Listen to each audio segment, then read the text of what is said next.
sahabat setia Kompas, jumpa lagi bersama saya Ovi Natalia dalam program Liputan Khusus Kemerdekaan Indonesia. Pada episode kali ini saya akan kembali menemani Anda dalam menyaksikan perjalanan inspirasi kemerdekaan dari berbagai penjuru negeri. Provinsi pertama yang akan kita kunjungi pada episode kali ini adalah daerah yang terkenal dengan hidangan gudegnya, yaitu Yogyakarta. Walaupun dikenal sebagai daerah istimewa di Indonesia, ternyata masih ada loh daerah di Yogyakarta yang masih mengalami kesulitan air bersih. Daerah tersebut adalah Desa Jepitu, Kecamatan Giri Subo, Kabupaten Gunung Kidul, Daerah Istimewa Yogyakarta. Warga desa ini sangat bergantung dengan musim hujan. Saat musim hujan datang, warga menampung air di bak penampungan untuk digunakan pada saat musim kemarau. Namun, ketika kemarau tiba pun dan stok air menipis, warga Jepitu harus membeli air bersih dari pihak swasta untuk mencukupi kebutuhan sehari-hari mereka. Selain harus mengeluarkan uang untuk memenuhi kebutuhan tersebut, mereka juga tetap harus mengantri mengingat pasokan air yang tidak melimpah.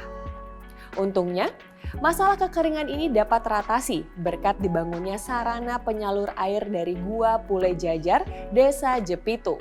Sumber air di Gua Pule Jajar sendiri sebenarnya sudah ditemukan sejak tahun 2008 oleh KOMBI, Organisasi Pecinta Alam Desa Jepitu.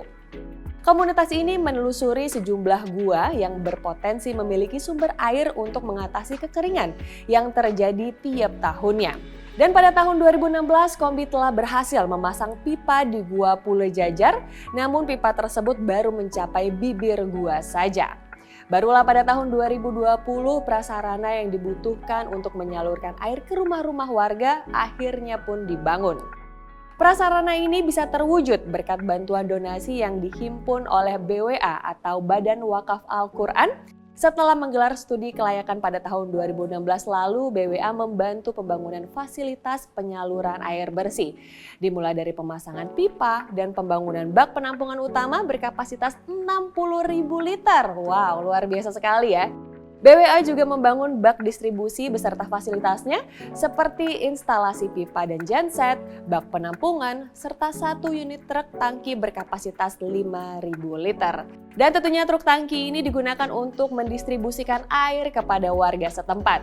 Jasa KOMBI dan BWA inilah yang berhasil memerdekakan warga Jepitu dari jeratan kekeringan. Dari daerah istimewa Yogyakarta, kita bergeser sedikit ke provinsi sebelahnya. Ada komunitas kesenian 5 gunung di Jawa Tengah. Komunitas ini dibentuk pada tahun 2002 dan beranggotakan warga desa yang berada di kawasan lereng Gunung Merapi, Merbabu, Sumbing, Andong, dan perbukitan Menoreh. Seperti kebanyakan komunitas kesenian lainnya, para anggota 5 gunung tidak hanya menjadikan komunitas ini sebagai wadah untuk berkreasi, tetapi juga untuk memamerkannya dalam bentuk pentas kesenian bernama Festival 5 Gunung. Uniknya, seluruh dana yang digunakan untuk melaksanakan festival ini datang dari kantong pribadi para anggotanya, yang sebagian besar merupakan petani. Pendanaan mandiri ini bukan tanpa alasan. Para seniman 5 gunung merasa bahwa dengan menerima donasi dari pihak lain, mereka menjadi terikat dan tidak bisa berkesenian secara total. Pasalnya, hal tersebut pernah mereka alami sendiri.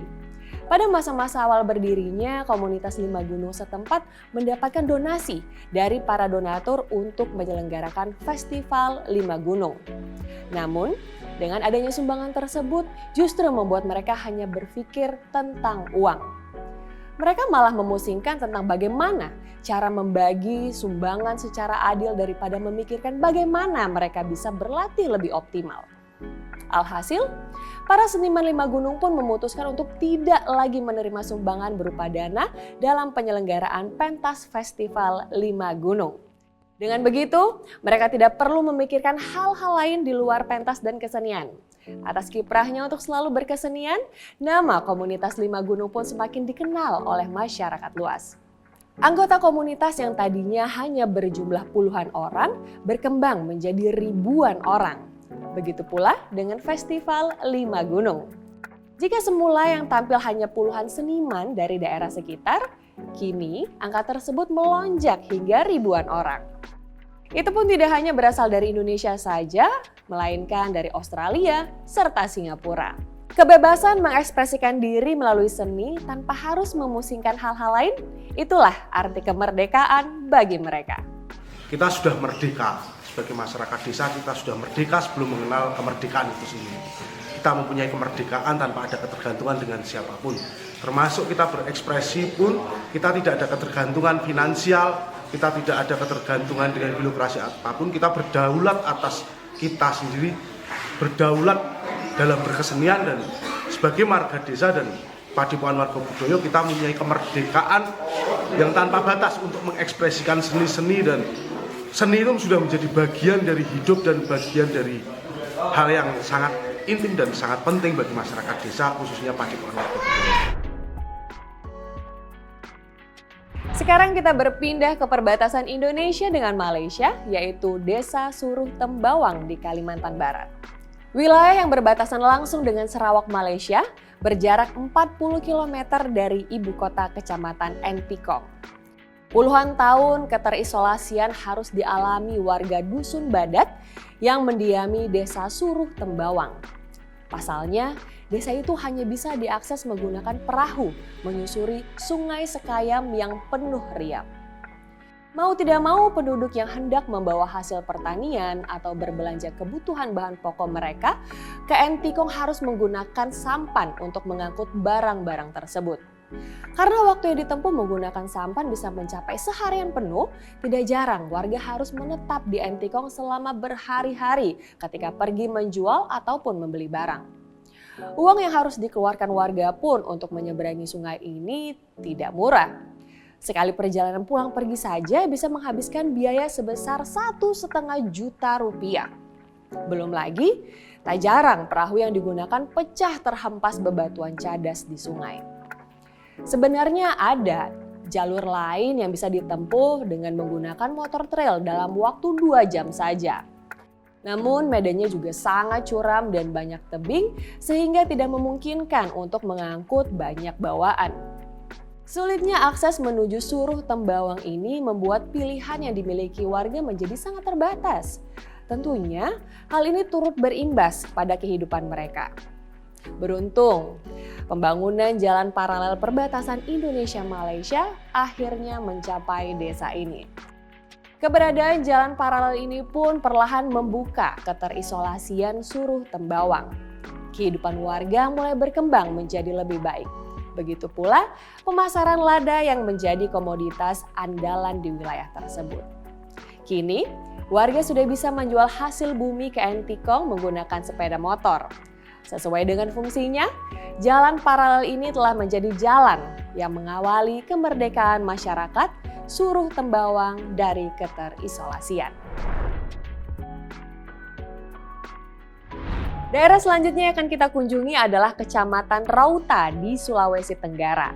Kecamatan ini adalah daerah terluar dari Kabupaten Konawe, Sulawesi Tenggara.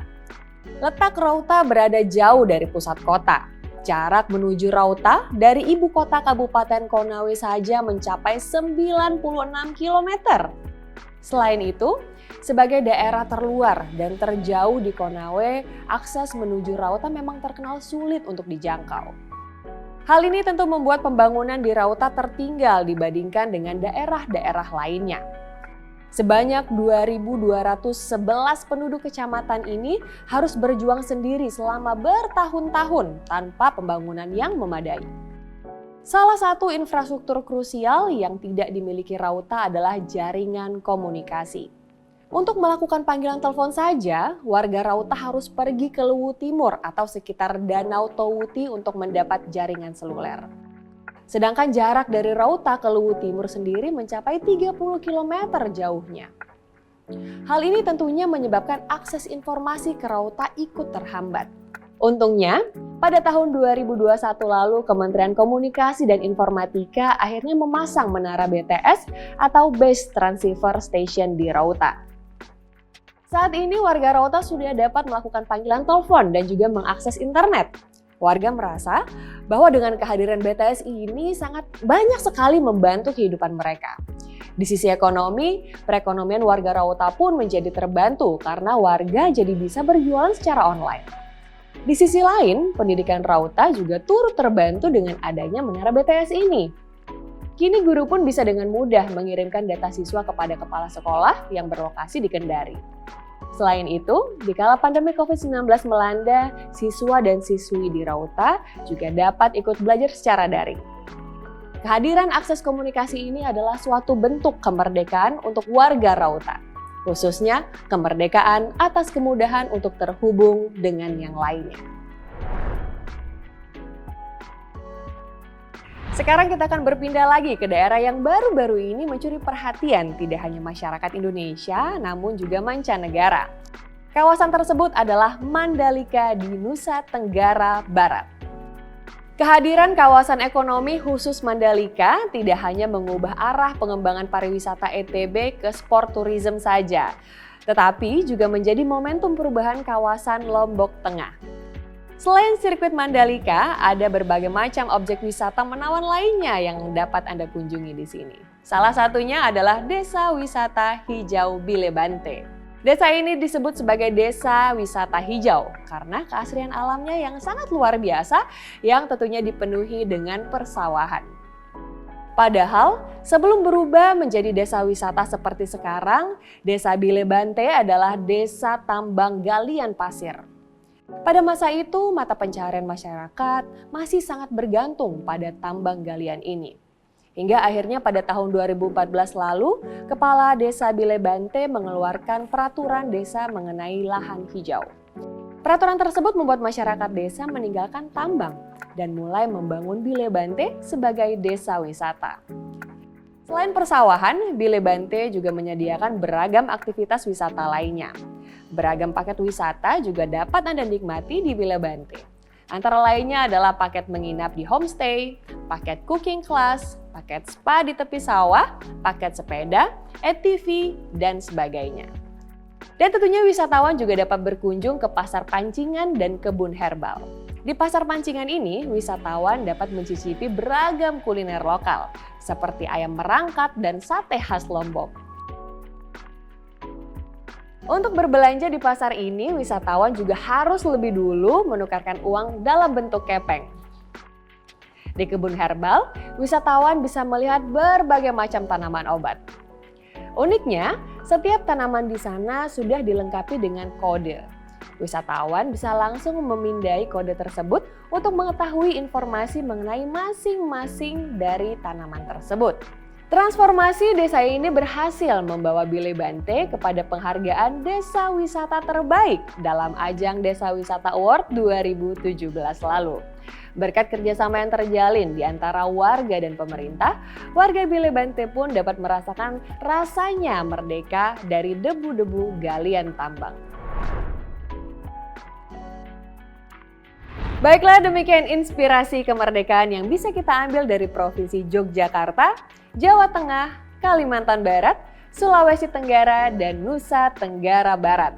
Semoga kisah-kisah tadi dapat terus memupuk semangat kemerdekaan kita sebagai warga negara Indonesia. Sampai berjumpa lagi di episode selanjutnya.